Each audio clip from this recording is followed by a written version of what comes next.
want to be a political party. We don't want to be a religious denomination. We want to be something like a think tank and discuss open and freely about that topic without restrictions. And invite all the society and everybody to freely join this discussion. What we want to do as a Sovereign Citizens Alliance to promote the sovereign role of the individual and the family, and fight and defend our basic freedom rights for religions, freedom of speech, freedom of assembly. We invite you to join this discussion. Our rights, in my view, cannot be grounded in anything other than a theistic Judeo-Christian values. If our rights are determined by groups or coalitions, boards or bureaucracies, they're not really rights.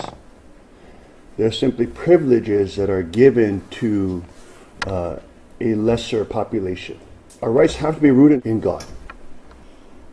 From a Judeo-Christian framework, all human beings have what is commonly called a conscience, or what the Bible calls the law of God that is written on our hearts, that we know intrinsically. We know the difference between good and evil. We know when people are being oppressed and people are being exploited, or people are being, if there's cases of assault or rape, etc. We know these are bad things. The whole idea of defense comes from the notion that life, and in particular human life, is valuable. And human life must be protected. Especially those who cannot protect themselves and are vulnerable. I believe every human person has this intrinsic nature in our own hearts when we see other people that are being oppressed. The natural tendency to want to defend them and or protect. How will the kingdom of God be ruled that is consistent with God's nature, his intellect, his personhood, and his what is referred to as his law, which are extensions of his nature? When it is in the hands of the law-abiding citizen, we see statistically that society becomes safer and that homicide rates will plummet. It is my view, and it's my father's view, that all peoples find their value and their worth in their relationship with God. We want to see people be able to defend themselves against violent intrusion and violent individuals who seek to exploit the peacefulness of normal individuals for their profit. America, in one way, became free because America was armed. I don't know if it's still the case here in Switzerland, but the Swiss had a motto, I hope they still do, that a free man has a rifle. The colonial American militia was the people. The Militia Act said that if you're a man between, and I think the ages were 17 and 40, 44, something like that, you were in the militia. And if you were called to serve, you had to come with your long gun. Later it became called a rifle. They were very serious about every man a rifle, the current Marine slogan. And that readiness to defend their families and their neighbors and their communities was something that knit local American communities together. And then the other thing that was the bond that sealed it was their common faith. In Athens in 1946, took the ballot boxes against state law, took them out of the various places where people voted, and took them to the police stations. Totally illegal. And of course the police were going to count the ballots. And it's not, this is something that people have been through all around the world. But in this case, the townsmen apparently anticipated what was in the offing, and within an hour of the ballot boxes having been moved to the police stations, the townsmen showed up on tractors, on trucks, in cars, and bristling with rifles, and they probably weren't very good shots, all of them, and they probably didn't have all that much ammunition. There were a lot of drawbacks to what they decided to do, but there's one thing you got to say: there were a lot more of them than there were of the police. And the police decided that this wasn't going to end well, and they put literally a white cloth flag, whatever, out, said, okay, we surrender, and they left the ballot boxes behind. And then when the townsmen came in and counted the ballots, well, wouldn't you know, it turned out the corruptocrats had been thrown out.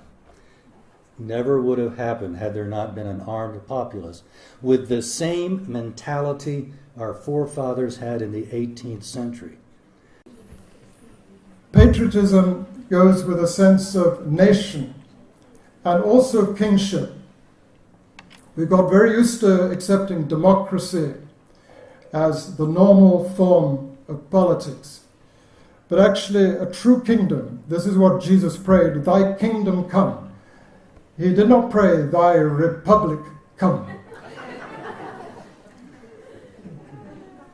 It's not to say that republics did not exist in Jesus' time. Rome was originally a republic, which became an empire. The Greek cities were republics. So Jesus knew the term republic, but he didn't say, thy republic come, thy kingdom come. It stands that thy kingdom come, thy will be done. So how to combine democracy and kingship? This is a great challenge. And this is what the European Sovereign Citizens Alliance is really trying to do, and Hyung Jin Moon is also trying to do, to show how a kingdom is possible. And so this is why the Constitution of the United States of Chonil-guk, that means the Heaven One Kingdom or the Heavenly United Kingdom, Heavenly United Nation, this is what it's all about. How to combine democracy. By democracy I mean how to treat people also as sovereign. In the old tradition it was said that if you are speaking to King David, speak like King David, as king to king. If you're speaking to a poor person, speak like a poor person. So this is true kingship. Really, everyone should be raised up. And so this is God's kingdom, Christ's kingdom, how we can build that kingdom of sovereigns, that everyone is not just workers unite, but we should be actually princes and princesses, kings and queens. Thank you. Raises the bar. Like in Slovakia and Czechia, if you want a gun and you want to carry it, you can get it.